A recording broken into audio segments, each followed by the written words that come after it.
저희 아이들 2명 제가 집에서 키울 때, 훈육할 때 좀 따끔하게 이렇게 훈육하는 몇 가지가 있습니다. 그 중에 한 가지가 이제 에너지를 아끼는 것입니다.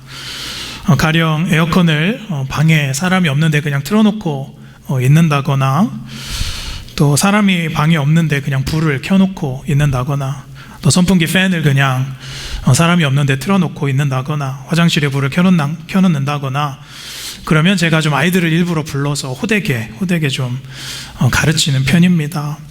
누가 불 켜놓고 나갔니? 왜 에너지를 쓸데없이 낭비하니? 아빠가 몇 번을 말하니? 라고 제가 좀 심하게 다그치면서 혼내는데요. 저뿐만이 아니라 당연히 아이들에게 가르쳐야 할 삶의 태도인 것 같습니다. 저도 가끔 이렇게 교회에서 에어컨이 안 꺼 있는 것을 이렇게 나중에 발견하면 마음이 쓰릴 때가 한두 번이 아닙니다. 어쨌든 며칠 전에도 둘째가 방에 아무도 없는데요, 그냥 자기 방 팬을 틀어놓고 이제 거실에서 한참을 놀길래 제가 또 따끔하게 불러다가 이제 혼을 냈습니다. 그런데 엊그제였습니다. 저희 가족이 이제 밖에 다 같이 나갈 일이 있어서 얘들아 가자라고 하고 이제 차를 다 같이 탔는데 첫째 녀석이 안 나오는 겁니다. 그래서 왜 안 나오나라고 이렇게 보니까 저희 첫째가 문을 열고 차를 향해서 저에게 이렇게 말하는 겁니다. 아빠 방에 불이 켜져 있는데 라고 이렇게 말을 하는 거예요. 그래서 제가 그랬어요. 야 설마 그 컴퓨터 거야. 컴퓨터는 알아서 꺼진다 라고 제가 말했더니 제 아들이 그러는 게, 아니야 아빠, 책상에 불이 켜져 있어, 림프가 켜져 있는데 라고 말하는 겁니다. 여러분, 저는 믿고 싶지가 않았습니다. 내가 불을 켜놓고 왔다고? 여러분, 저는 인정하고 싶지가 않아서 진짜 방으로 이제 차에서 내려서 들어가 보았더니 아니나 다를까 책상에 불이 켜져 있는 것입니다. 제가 아이들 앞에서 얼마나 무안하고 할 말이 없던지. 근데 여러분, 그럴 때 부모들이 잘하는 게 뭐예요? 합리화하는 거예요. 야, 그 책상 림프는 그냥 켜놔도 돼, 전기세 얼마 안 나와 라고 제가 그렇게 우기고 싶었지만 그렇게 하지 않고 차에 내려서 조용히 가서 방에 불을 제가 끄고 왔습니다. 이제는 불을 켜놓고 다니면 아이들에게 살살 혼낼 수밖에 없는 그러한 처지가 된 것 같습니다. 여러분, 제가 무슨 이야기 드리냐면, 내가 아무리 조심하고 내가 철두철미하게 지킨다라고 하더라도 우리는 어쩔 수 없이 실수를 하게 될 수밖에 없고요, 애나 우리나 잊어먹는 것은 똑같다라는 겁니다. 그것을 전문 용어로 뭐라고 하나요? 도찐개찐이다 라고 말을 하는 것이죠. 그래도 가정 안에서는 그것이 훈련이 되고 항상 내가 에너지를 아껴야 된다라는 것이 인식이 되면 삶의 좋은 태도가 되는 것입니다. 자, 여러분, 복음을 가지고 사는 삶도 마찬가지라고 생각합니다. 여러분, 복음은 삶에 대해서 나의 인식이 바뀌는 것입니다. 자, 여러분, 오늘은 우리가 복음의 가장 기본적인 삶의 인식과 그 태도에 대해서 이야기를 좀 나눠 보려고 합니다. 여러분, 기독교 신앙의 근본은요, 기독교 신앙의 핵심은, 그 시작은 내가 죄인이다 라는 것에서 시작을 하는 것입니다. 여러분, 우리가 전도할 때나 어디 가서 복음을 전할 때 우리가 죄인입니다, 내가 죄인입니다 라는 이 전제가 인정이 되지 않으면 복음은 절대 역사하지 않습니다. 우리가 복음을 전할 때 당신이 죄인입니다 라는 것을 그 사람이 받아들이지 않으면 여러분, 복음은 역사하지 않는 것입니다. 여러분, 우리가 복음 안에 있고 복음을 아는 사람들이라면 이 영적 성숙과 회개의 방향이 누구에게로 향해 있나요? 나에게로 향해 있습니다. 여러분이 복음의 방향이 나에게로 향해 있지 않은 사람은 사실은 복음을 아직 모르는 것입니다. 누가복음 5장 32절에 예수님께서 이렇게 말씀하십니다. 우리 함께 읽겠습니다. 시작. 내가 의인을 부르러 온 것이 아니라 죄인을 불러 회개시키러 왔노라. 예수님께서는 모든 죄인, 우리가 죄인 되었을 때에 우리를 부르러 회개하러 오셨다라고 말씀하십니다. 잠언 28장 13절에도요, 자기의 죄를 숨기는 자는 형통하지 못하나 죄를 자복하고 버리는 자는 불쌍히 여김을 받으리라 라고 말씀하고 있어요. 자, 여러분, 복음이라는 것은 내가 허물과 죄가 있다라는 것을 인정하는 사람에게만 역사하고 일하는 것이 복음입니다. 여러분, 우리가 다음 주 주일부터 이제 7주 동안 복음의 정서라는 시리즈의 말씀을 가지고 제가 준비해서 나누려고 합니다. 복음의 정석이 아니라 정서, 이모션, 우리의 마인드셋이라는 말입니다. 복음 안에 있는 사람이 하나님께 다스림을 받는 정서가 무엇인가, 우리의 감정이 복음 안에 있는 감정들이 무엇인가, 이것을 좀 살펴보려고 합니다. 그런데 우리가 이 여정으로 들어가기 전에 이번 주에는 우리에게 정말로 가장 먼저 필요한 것, 그것은 다윗이 지금 보여주고 있는 심령의 태도라는 것입니다. 그것은 이것이 나의 죄이고 나의 탓이고 나의 허물입니다. 나는 허물이 많은 사람입니다 라는 전제가 우리에게 먼저 필요하다는 거예요. 이것이 나의 탓입니다 라고 하는 것은 라틴어로 메아 쿨파, 내 탓입니다 라고 말하는 거예요. 가톨릭에서도 이 말을 자주 씁니다만 기독교 신앙의 핵심이죠. 메아 쿨파, 이것은 나의 탓입니다. 사랑하는 여러분, 오늘 여러분 안에 숨겨놨던 허물을 좀 발견하고 또 나의 죄를 인정하는 회개의 은혜가 저와 여러분에게 다시 한번 임하게 되시기를 축원합니다. 오늘 본문 돌아가 보시면 사무엘상이죠. 우리가 수요일마다 지금 사무엘상 강해를 계속해서 나누고 있습니다. 22장은 이제 몇 주 전에 우리가 이미 살펴보았습니다. 근데 몇 주 전에 22장 수요일에 이 장을 다루면서 오늘 본문 이 부분은 제가 좀 따로 떼어 놓았습니다. 이것은 이 말씀은 좀 주일에 나누면 좋겠다라고 생각해서 22장의 본문에 다른 것을 나누고 이 본문은 좀 떼어 놓았습니다. 오늘 말씀의 배경은 이렇죠. 사무엘상 21장에 보면 이제 다윗은 사울을 피하여서 이 놉이라는 땅으로 들어갑니다. 놉은 예루살렘 근처였고요. 특별히 제사장들이 모여 살던 성읍이 바로 놉 땅이었습니다. 다윗이 이제 그곳에 이제 제사장 아히멜렉에게 자신을 의탁하면서 피하게 되는 거예요. 근데 여러분, 아히멜렉은 제사장이었지만 이 다윗이 사울을 피해서 지금 이 놉 땅으로 자기에게 왔다라는 것을 몰랐습니다. 왜냐하면 다윗이 지금 사울 왕을 피해서 도망다니고 있다는 것을 아히멜렉에게 숨겼기 때문이지요. 여러분, 다윗은 자신이 지금 쫓겨다니면서 죽을지도 모르는 마당에 이 정도의 숨김, 이 정도의 거짓은 말할 수 있다라고 생각한 것 같아요. 그런데 후에 이제 사울이요, 이제 놉 땅에 모든 제사장들이 다윗을 숨겨준 것을 알게 되었습니다. 그래서 22장 13절에 보면 이제 사울이 그 놉의 모든 제사장들을 추궁하지요. 함께 읽어볼까요? 시작. 사울이 그에게 이르되 내가 어찌하여 이새의 아들과 공모하여 떡과 칼을 주고 그를 위하여 하나님께 물어서 그에게 오늘이라도 매복하였다가 나를 치게 하려 하였느냐?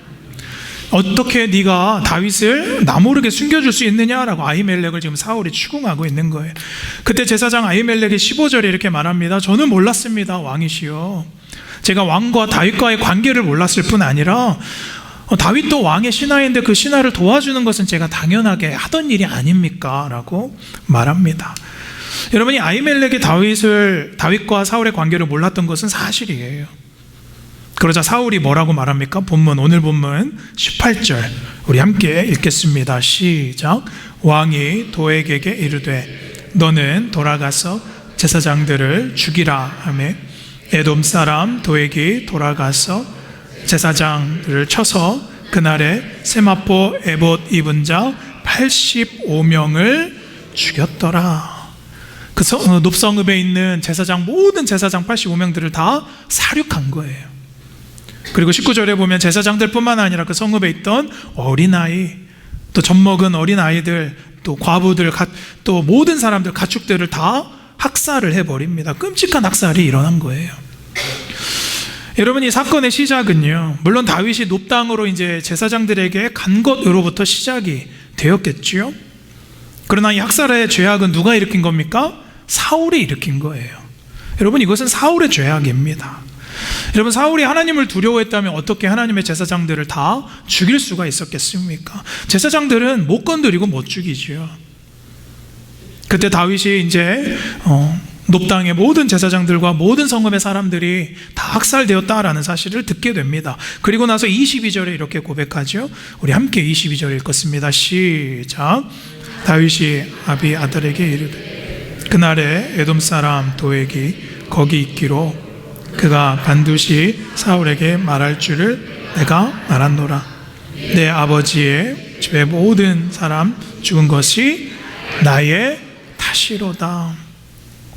여러분, 다윗이 후회하는 것은 그때 사울의 신하 도액이 있었다는 것을 내가 봤는데, 알았는데, 그 도액이 분명히 사울에게 가서 말할 것을 내가 알았음에도 불구하고 내가 그것을 무시하였다. 그리고 내가 아히멜렉에게 나의 상황을 숨기지 말았어야 하는데 라고 자책하면서 이렇게 말합니다. 내 탓이로다. 내 탓이로다. 이 내 탓이로다 히브리어 원어를 제가 보니까 아노키 사보티라고 되어 있습니다. 무슨 뜻이냐면, 지곡하면 이것의 원인은 나다. 내가 그 원인이고 내가 그 일을 일으켰다라고 말합니다. 사랑하는 여러분, 오늘 이 본문의 이 사건을 통해서 우리가 생각해 볼 첫 번째 복음의 방향, 이 메시지는요, 함께 읽겠습니다. 시작. 회개의 방향은 항상 나입니다. 회개의 방향은 항상 누구라고요? 나에게 있다는 거예요. 사랑하는 여러분, 회개의 방향은 항상 나로부터 출발하는 거예요. 여러분, 다윗은 저 사울이 제정신이 지금 아니구나. 사울이 지금 미쳤다. 하나님의 제사장들을 어떻게 저렇게 무참하게 죽일 수 있느냐? 그렇게 말하지 않았다는 거예요. 메아 쿨파, 이것은 나의 책임이다 라고 말하고 있는 것입니다.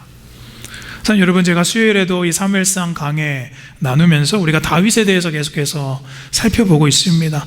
여러분, 다윗이요, 정말 성경의 어느 인물과 비교해도 정말로 훌륭한 그 이유는 다른 것에 있지 않습니다. 그의 능력이 뛰어나고 그의 외모가 뛰어나고 그가 대단한 지파의 출신이라서가 아니었다는 거예요.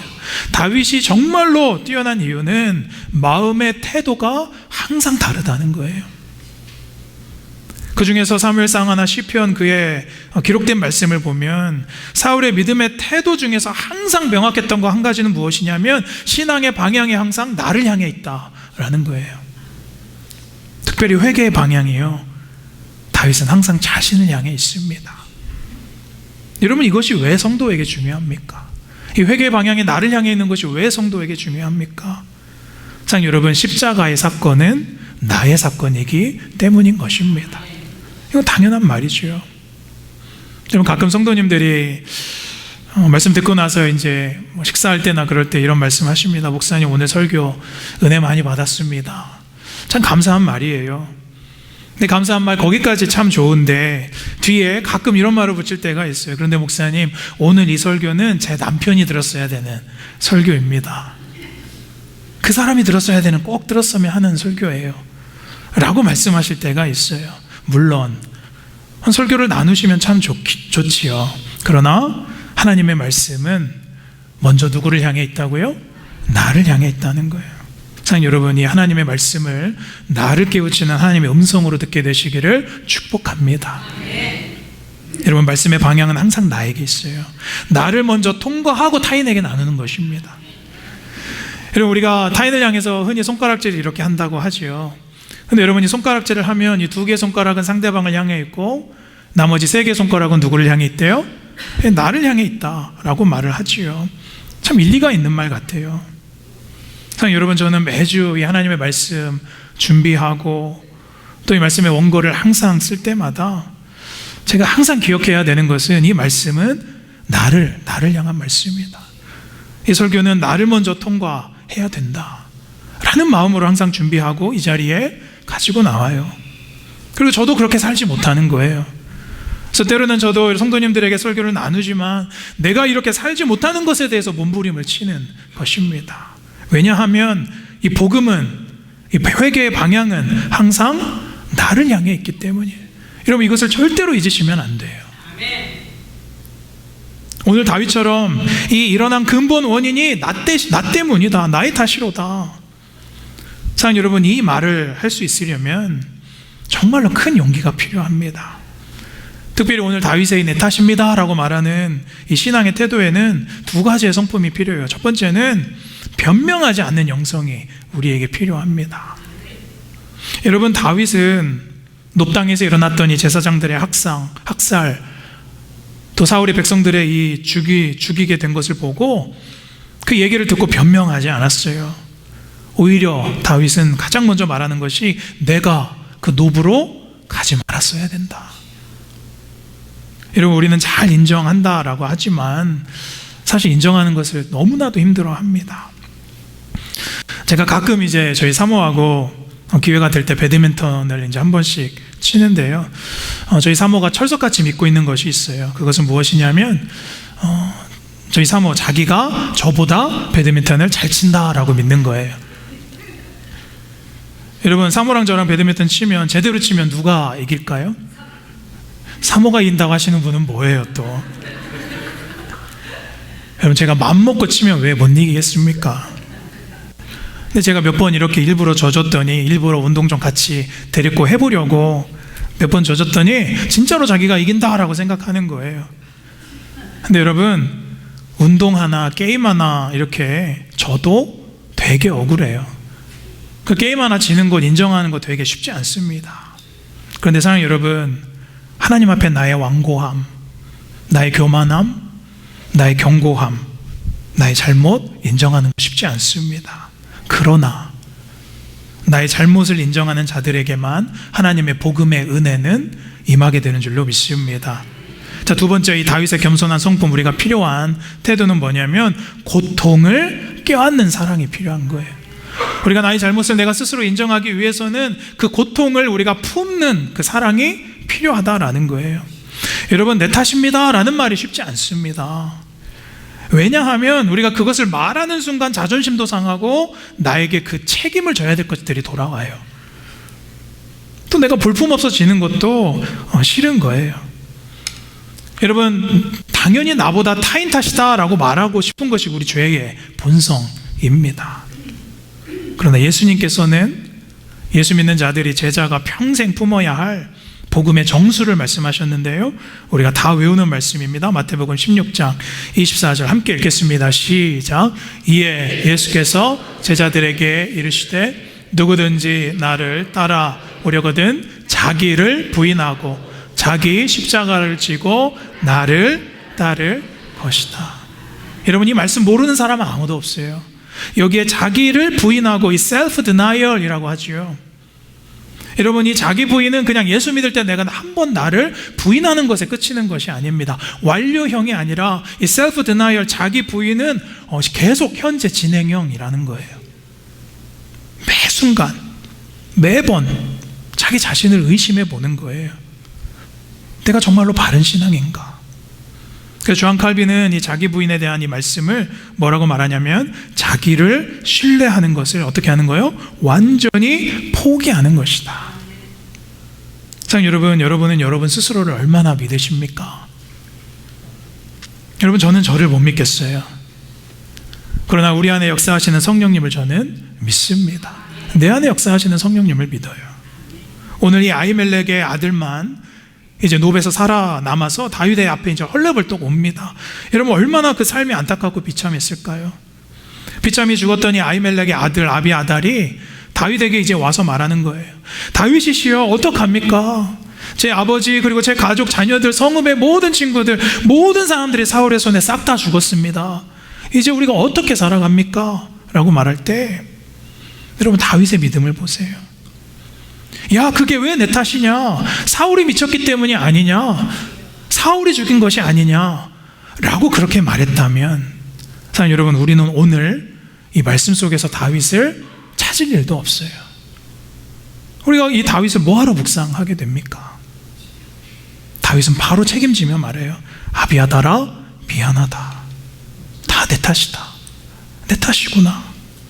내가 그런 일이 일어날 줄 이미 알았었는데 사실 숨겼다. 사랑하는 여러분, 오늘 이 고백이 우리 가정 안에, 교회 안에 다시 회복되기를 간절히 소원합니다. 여러분, 그래야 내가 긍휼함을 입어요. 그래야 이 교회가 살고 우리 가정이 살아나게 되는 줄로 믿습니다. 오늘 다윗의 내 탓이로다 라고 보는 복음의 방향성 두 번째 함께 읽겠습니다. 시작. 내 탓을 인정하면 은혜를 누리게 됩니다. 여러분, 내 탓임을 인정하면 우리는 그때 비로소 은혜를 누리게 됩니다. 다윗이 그 책임을 진 후에 23절에 뭐라고 말합니까? 함께 읽겠습니다. 23절 시작. 두려워하지 말고 내게 있으라. 내 생명을 찾는 자가 내 생명도 찾는 자니 내가 너와 함께 있으면 안전하리라. 살아남은 아비아달이 아비아달을 다윗이 책임지지요. 딴 데 가지 말고 여기 나와 함께 있자. 그럼 네가 안전할 것이다. 다윗이 그를 품고 책임져줘요. 여러분, 사실 다윗이 그를 거둘 만한 형편이 아니었습니다.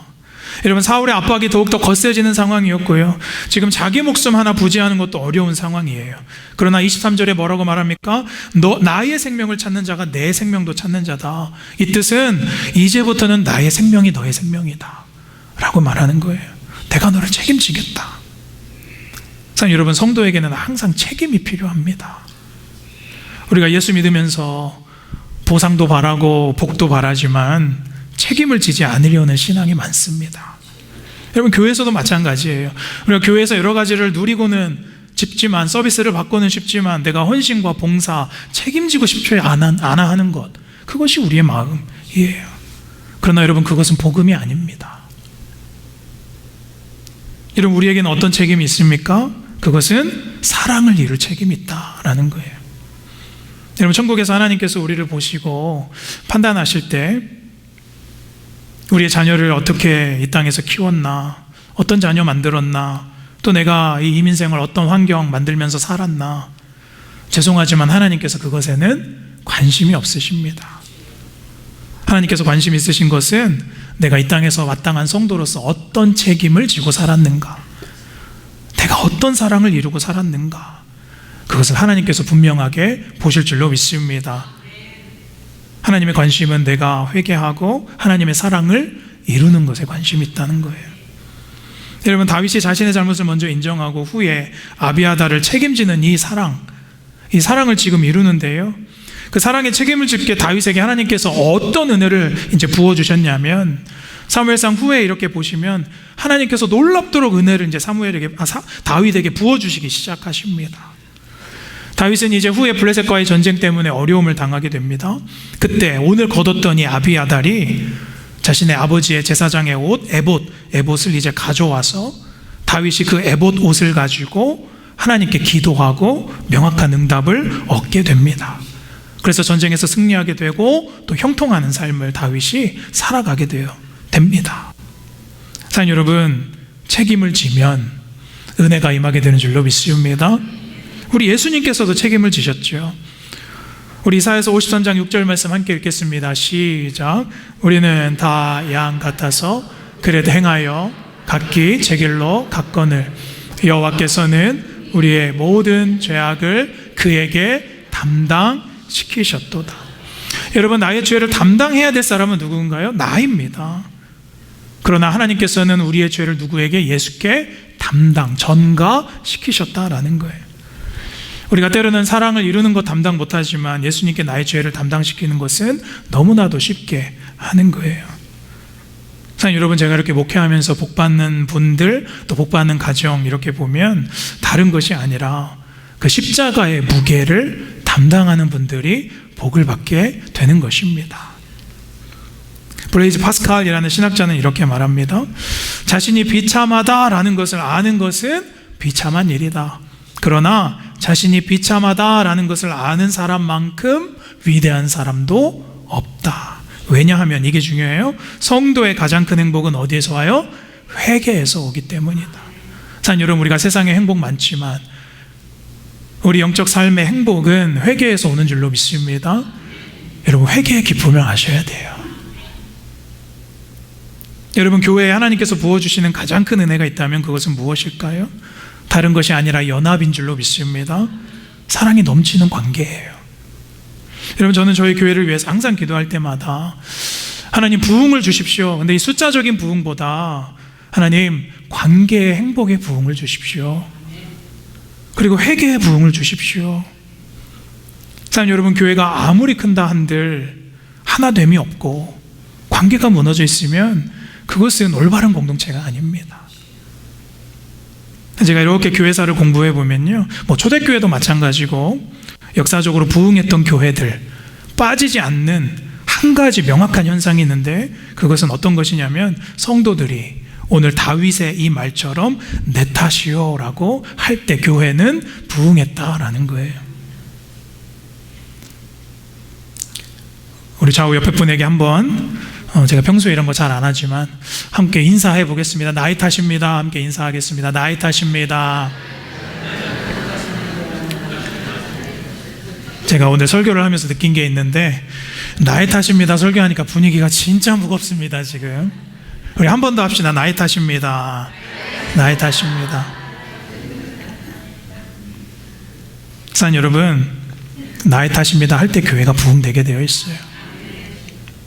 반대로 무너지는 교회, 또 역사적으로 찢어지는 교회, 갈등이 있는 교회, 초대교회도 마찬가지고요. 그 현상이 있는데 그것은 무엇이냐면 네 탓입니다 라고 하는 거예요. 그것은 네 탓입니다. 사랑하는 여러분, 우리가 아담과 하와의 죄가, 우리 인간이 지었던 죄, 가장 첫 번째 죄죠. 인류의 최초의 범죄를 했을 때 바로 이 열매가 넘쳐났어요. 창세기 3장 12절 이렇게 보면 아담과 하와가 이제 하나님 앞에 가장 최초로 범죄한 후에 하나님께서 이제 아담을 부르죠. 그때 아담은 네 가지의 죄의 전가를 합니다. 첫 번째는 뭐냐면 타인 탓이에요. 이것은 제 와이프 탓입니다. 창세기 3장 12장에 보면 하나님, 당신이 주신 여자가 제게 주어서 제가 먹었습니다. 누구 탓을 해요? 와이프 탓을 해요. 참 못난 남편이에요. 두 번째는 상황 탓, 상황의 전가를 하지요. 하나님, 이렇게 될 수밖에 없는 상황, 선악과를 하나님께서 주시지 않았습니까? 그 상황의 전가를 해요. 그리고 세 번째는 권위의 전가, 권위의 탓을 해요. 하나님이 저에게 주신 여자 아닙니까? 하나님께서 이렇게 선악과를 주지 않았습니까? 그 뱀이 이렇게 하였습니다. 그리고 네 번째, 내 감정의 탓을 해요. 감정의 전가. 하나님, 뱀이 꿰는데 어떻게 안 넘어갑니까? 그래서 제가 넘어갔습니다. 그러나 사랑하는 여러분, 하나님께서 가장 싫어하시는 신앙의 태도는요, 죄의 방향이 나를 벗어났을 때예요. 그러나 오늘 다윗과 예수님은 반대하셨죠. 예수님께서는 이 복음의 방향, 죄의 방향을 스스로에게 돌리셨습니다. 우리 누가복음 23장 34절 우리 함께 읽어볼까요? 시작. 이에 예수께서 이르시되 아버지, 저들의 죄를 자기들이 하는 것을 알지 못함이니이다 하시더라. 그들이 그의 옷을 나눠 제비를 뽑을세. 예수님께서는요, 이 사람들의 죄를 그 사람들의 탓이라고 말하지 않았어요. 하나님, 나의 탓입니다. 저에게 그 짐을 져주십시오. 오늘 다윗의 고백과 똑같지요. 주님께서는 오히려 하나님, 저들의 무지를 용서하여 주옵소서. 나의 죄로 하나님 책임을 나에게 지옵소서. 사랑하는 여러분, 우리는 참 흥미롭게 내가 다 안다, 나는 잘못이 없다, 나는 틀리지 않았다 라고 항상 말하죠. 그러나 오히려 주님께서는 그것은 너의 무지다 라고 말하는 거예요. 그것이 너의 무지다. 우리 조선 복음의 역사를 보면 이 조선 복음화의 시작은 이 메아쿨파, 나의 탓입니다, 이 고백에서 시작이 되었어요. 여러분, 이 말씀만 드리고 말씀 정리하고 싶습니다. 우리 1907년 평양에 이제 평양 대부흥이 일어나기 시작하죠. 그래서 거기서부터 시작된 이 부흥이 조선 전체에 퍼져서 그 열매가 우리들이에요. 평양에 장대현이라는 교회가 있었습니다. 이 장대현 교회에 이제 선교사님이 오셔서 이제 만드시고 교회가 이제 부흥하기 시작했어요.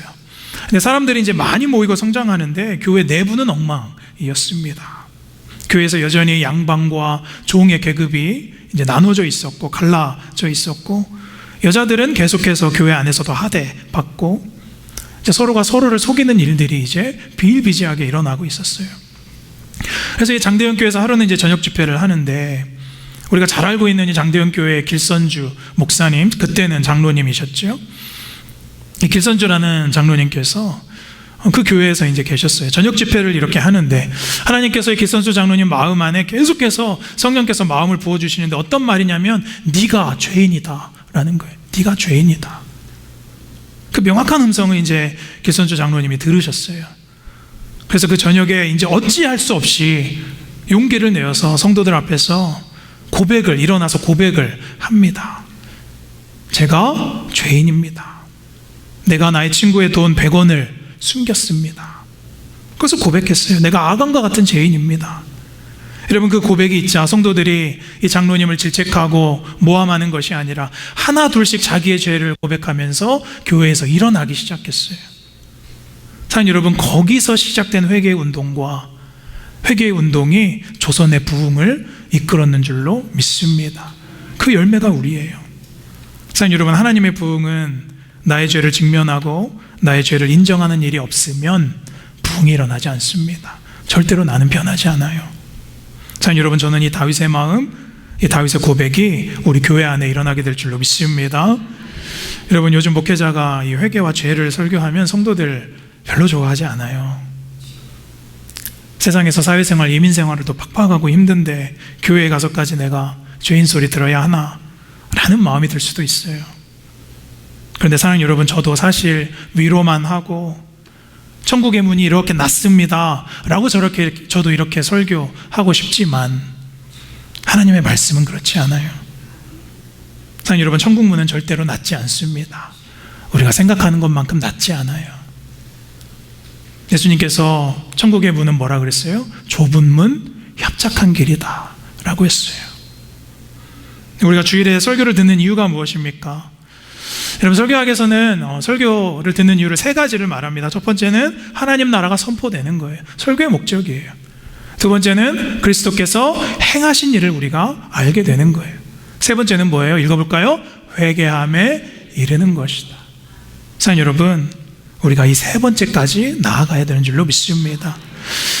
사랑하는 여러분, 우리가 오늘 교회에 이렇게 와서 예배 드려도 교회에 출석하는 것에 성공을 했다면 이 3번째 회개하는 것까지 나아가야 예배에 성공하는 것인 줄로 믿습니다.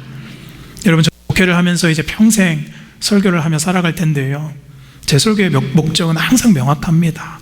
한 사람이라도 그 시간에 자기의 삶을 예수 그리스도께 비추어서 회개함에 이르게 하는 것, 여러분, 그것이 제 설교의 목적이에요.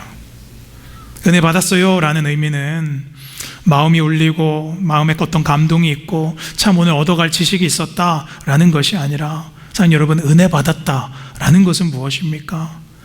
오늘 이 말씀을 통해서 내 모습을 보고 내 영혼의 비참함을 내가 알게 되었습니다. 그러니 이제 나는 그 은혜의 인도함을 받겠습니다 라는 고백인 줄로 믿습니다.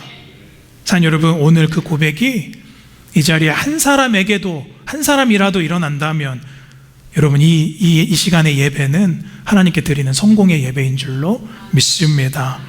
여러분, 우리는 다 연약해요. 저도 제 방에 불을 못 끄면서도 자녀들을 책망하고 또 성도님들 앞에 말씀을 전하는 이 비참함 그리고 비루한 마음을 항상 하나님께 맡겨드리고 있어요. 여러분, 그것을 우리가 모르는 괴물이 되는 것이 아니라 그러기에 은혜가 필요한 성도가 되어야 될 줄로 믿습니다. 오늘 내 탓이로소이다. 심령의 회개가 일어난다면 여러분, 이후에 부어줄 하나님의 은혜를 기대하게 될 줄로 믿습니다. 오늘 이 다윗의 고백처럼 내 탓이로다, 이 메아쿨파 고백과 함께 복음을 이루고 내 영혼의 회개의 행복을 누리는 복된 또 한 주 되시기를 주님의 이름으로 간절히 축원합니다.